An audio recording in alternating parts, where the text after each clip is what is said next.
अगर इंसान अपने दिमाग का सिर्फ 10% नहीं बल्कि पूरा 100% इस्तेमाल करने लगे तो क्या होगा? क्या उसके पास ऐसी ताकत आ जाएगी जिसकी हम सिर्फ सोच ही सकते हैं? कहानी शुरू होती है ताइवान के एक बड़े होटल के बाहर से। यहाँ हमारी मुलाकात होती है लूसी से, जो एक बिल्कुल आम कॉलेज स्टूडेंट है।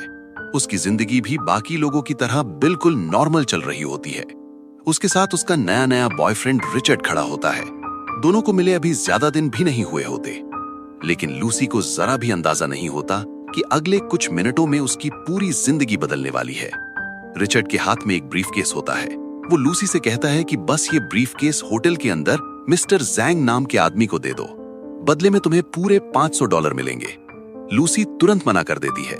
उसे शुरू से ही कुछ गड़बड़ लग रही होती है, लेकिन रिचर्ड उसकी एक भी बात नहीं सुनता। उल्टा वो ब्रीफकेस को हथकड़ी से उसकी कलाई में बांध देता है, ताकि अब वो चाहकर भी पीछे ना हट सके।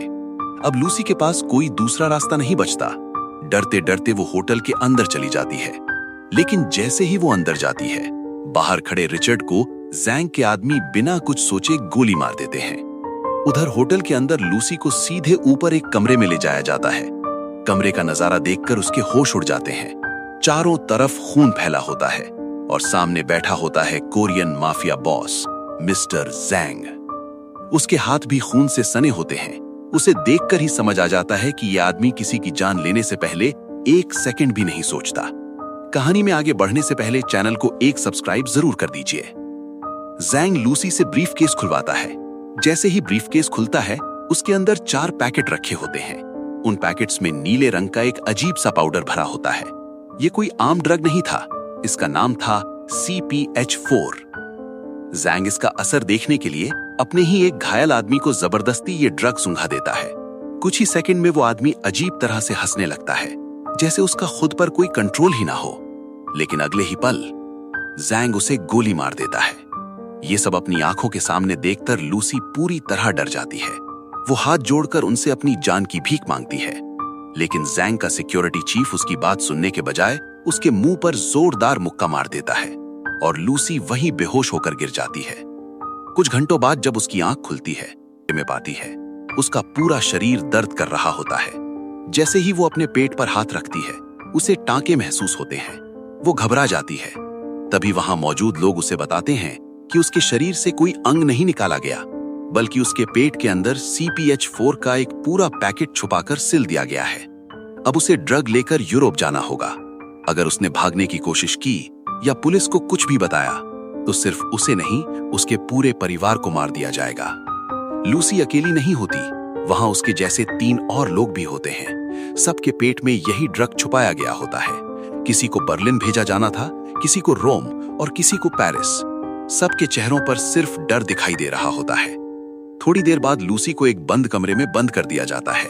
वहीं एक गार्ड उसके पास आता है। पहले वो उसे घूरता है, फिर उसके साथ गंदी हरकत करने की कोशिश करता है। वो बिना कुछ सोचे लूसी के पेट पर जोरदार लात मार देता है और यहीं से पूरी कहानी बदल जाती है। उस लात की वजह से लूसी के पेट में रखा CPH4 का पैकेट फट जाता है। कुछ ही सेकंड में पूरा ड्रग उसके खून में मिल जाता है। पहले तो उसे ऐसा लगता है जैसे उसका पूरा शरीर अंदर से जल रहा हो। उसकी सांसें तेज हो जाती हैं, दिल बहुत तेज धड़कने लगता है। वो दर्द से जमीन पर तड़पने लगती है।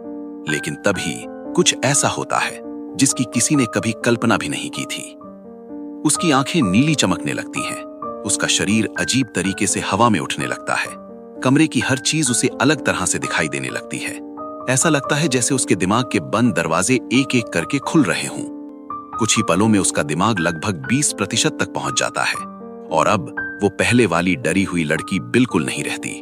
उसके अंदर का डर खत्म हो चुका होता है। उसे दर्द भी महसूस नहीं होता।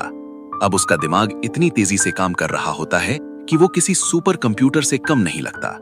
गार्ड जैसे ही उसके पास आता है, लूसी बिजली जैसी स्पीड से उठती है और कुछ ही सेकंड में उसे जमीन पर गिरा देती है। जो लड़की कुछ मिनट पहले अपनी जान बचाने की भीख मांग रही थी, अब वही अकेली सब पर भारी पड़ रही थी।